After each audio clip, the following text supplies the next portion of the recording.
लालच बुरी बला। बहुत पुरानी बात है। एक गांव में शेखर नाम का एक व्यक्ति रहता था। वो बड़ा मेहनती था, किंतु गांव में कोई रोजगार नहीं था। उसने सोचा कि मैं शहर चला जाता हूं, वहां मुझे मेरी योग्यता अनुसार मेहनत के पैसे मिल जाएंगे। ये सोचकर शेखर एक दिन अपने गांव से शहर की ओर चल दिया। शहर बहुत दूर था। चलते चलते शेखर थक चुका था। शेखर इतना थक गया था कि अब उससे बिल्कुल भी चला नहीं जा रहा था और वो थककर वहीं बैठ गया। तभी शेखर ने देखा कि वहां से कुछ दूरी पर एक झोपड़ी है और झोपड़ी में एक घोड़ा बंधा हुआ है। शेखर ने सोचा, क्यों ना इस घोड़े को किराए पर ले लूं और इसी से शहर चला जाता हूं। शेखर जैसे तैसे झोपड़ी पर तक पहुंचा। शेखर ने देखा वहां एक व्यक्ति खड़ा हुआ है। शेखर समझ गया कि ये अवश्य ही घोड़े का मालिक है। शेखर उस व्यक्ति से बोला, मुझे आगे शहर में जाना है और शहर यहां से कई किलोमीटर दूर है। मैं बुरी तरीके से थक चुका हूं, तो क्या मैं आपका घोड़ा ले सकता हूं?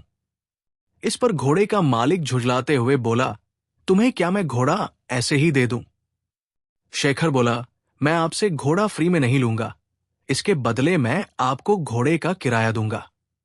घोड़े का मालिक बोला, मैं तुम्हें घोड़ा किराए पर तो दे सकता हूं, किंतु मुझे अभी दूसरे गांव जाना है। अगर तुम मुझे उस गांव तक छोड़ दो तो मैं ये घोड़ा तुम्हें किराए पर दे सकता हूं। शेखर झट से तैयार हो गया। शेखर घोड़े पर आगे बैठ गया और घोड़े का मालिक पीछे। गर्मी के दिन थे, बहुत तेज धूप थी। दोनों चलते चलते थक गए और पसीने से तरबतर हो गए। शेखर बोला, बहुत तेज गर्मी है और थकान भी बहुत हो रही है, कहीं थोड़ी देर आराम कर लिया जाए। दोनों ने इधर उधर देखा, किंतु कहीं भी कोई पेड़ नहीं दिखा। तभी शेखर घोड़े से उतरा और घोड़े के ही छाव में बैठ गया। शेखर थोड़ी देर ही घोड़े की छाव में आराम कर पाया था कि ये सब देखकर घोड़े का मालिक बुरी तरीके से जल गया। घोड़े का मालिक बोला, मैंने तुम्हें घोड़ा किराए पर दिया है, उसकी छाया किराए पर नहीं दी।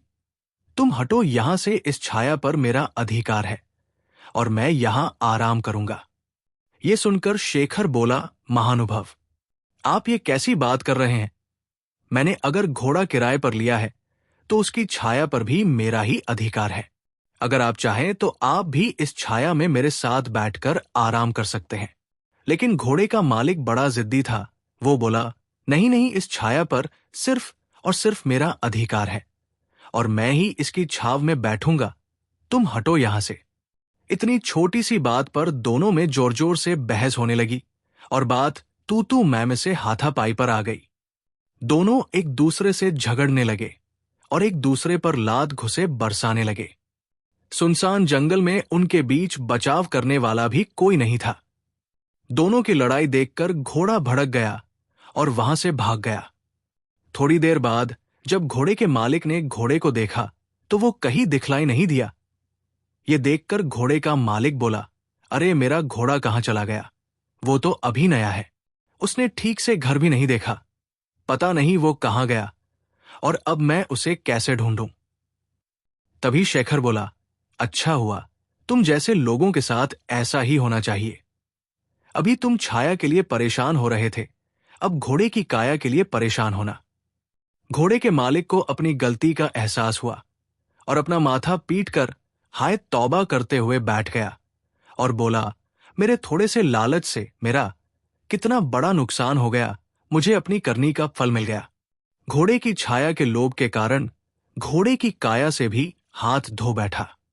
शिक्षा, इस कहानी से हमें शिक्षा मिलती है कि लालच बुरी बला है और कभी कभी छोटे से लोभ के कारण बड़ा नुकसान उठाना पड़ सकता है।